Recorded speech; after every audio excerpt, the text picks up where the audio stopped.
ഉരുൾപൊട്ടലുണ്ടായ ചൂരൽമല സന്ദർശിച്ച് ലോക്സഭാ പ്രതിപക്ഷ നേതാവ് രാഹുൽ ഗാന്ധിയും കോൺഗ്രസ് ജനറൽ സെക്രട്ടറി പ്രിയങ്ക ഗാന്ധിയും ഇരുവരും ദുരിതാശ്വാസ ക്യാമ്പുകൾ സന്ദർശിച്ചു. വ്യാഴാഴ്ച ഉച്ചയോടെയാണ് ഇരുവരും വയനാട്ടിലെത്തിയത്. അതിദാരുണമായ ദുരന്തമാണ് സംഭവിച്ചതെന്നാണ് രാഹുൽ ഗാന്ധിയുടെ പ്രതികരണം. ഇവിടുത്തെ സാഹചര്യങ്ങളെല്ലാം വിലയിരുത്തി. നിരവധി പേർക്ക് ബന്ധുക്കളെയും വീടും നഷ്ടപ്പെട്ടു എന്നത് വളരെ വേദനാജനകമാണ്. ഈ സാഹചര്യത്തിൽ അവരോട് സംസാരിക്കുക എന്നതുപോലും കഠിനമായിരുന്നുവെന്നും രാഹുൽ ഗാന്ധി പറഞ്ഞു. അവരോട് എന്താണ് പറയേണ്ടതെന്ന് തനിക്കറിയില്ല.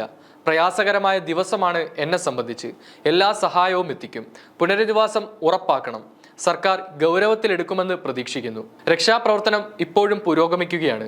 ഡോക്ടർമാർ, നഴ്സുമാർ, വോളണ്ടിയർ ഉൾപ്പെടെയുള്ള രക്ഷാപ്രവർത്തനത്തിൽ ഏർപ്പെട്ട എല്ലാവർക്കും നന്ദി. അതിലെനിക്ക് ഒരുപാട് അഭിമാനവുമുണ്ട്. വല്ലാത്ത വേദനാജനകമായ സാഹചര്യം, ദേശീയ ദുരന്തമാണ് സംഭവിച്ചത്. ഇത്തരത്തിലായിരുന്നു രാഹുൽ ഗാന്ധിയുടെ പ്രതികരണം. ഉരുൾപൊട്ടൽ മുന്നറിയിപ്പ് നൽകുന്നതുമായി ബന്ധപ്പെട്ട് കേന്ദ്രവും സംസ്ഥാനവും തമ്മിലുള്ള അവകാശവാദത്തിൽ പ്രതികരിക്കാനില്ലെന്നും രാഹുൽ ഗാന്ധി പറഞ്ഞു. രാഷ്ട്രീയം കളിക്കാനുള്ള സമയമല്ലത്. ആളുകൾക്ക് സഹായം എത്തിക്കണം. രാഷ്ട്രീയം സംസാരിക്കാനും താല്പര്യമില്ല. വയനാട്ടിലെ ജനങ്ങൾക്ക് സാധ്യമായ സംരക്ഷണം എല്ലാം തന്നെ നൽകും. ഇത്തരത്തിലായിരുന്നു രാഹുലിന്റെ പ്രതികരണം. പിതാവ് മരിച്ചപ്പോഴുള്ള മാനസികാവസ്ഥ എന്താണോ അതാണ് എനിക്കിപ്പോൾ അനുഭവപ്പെടുന്നത്. നിരവധി പേരെ കണ്ടു. അച്ഛൻ നഷ്ടപ്പെട്ടപ്പോഴുള്ള എൻ്റെ അവസ്ഥ ഓർമ്മ വന്നു. അവർക്ക് അച്ഛനെ മാത്രമല്ല നഷ്ടപ്പെട്ടത്, എല്ലാവരെയും നഷ്ടപ്പെട്ടു. അച്ഛനെയും അമ്മയെയും കുടുംബാംഗങ്ങളെയും എല്ലാം അവർക്ക് നഷ്ടമായി. അതിൻ്റെ തീവ്രത ഇരട്ടിയിലധികമായിരിക്കും. അതിജീവിതർക്കൊപ്പമുണ്ടാവും. രാജ്യം മുഴുവൻ വയനാടിനൊപ്പം ഉണ്ടാകും. ഇത്തരത്തിലും രാഹുൽ ഗാന്ധി പറഞ്ഞിരുന്നു.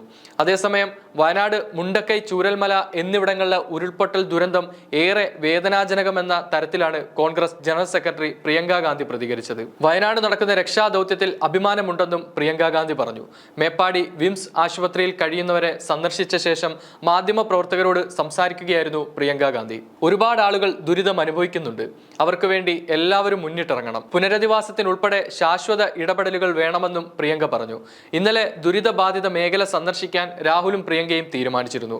മോശം കാലാവസ്ഥയെ തുടർന്ന് വിമാനം ലാൻഡ് ചെയ്യാൻ ബുദ്ധിമുട്ടാണെന്ന് അധികൃതർ അറിയിച്ചതോടെയാണ് ഇരുവരും സന്ദർശനം ഇന്നത്തേക്ക് മാറ്റിയത്.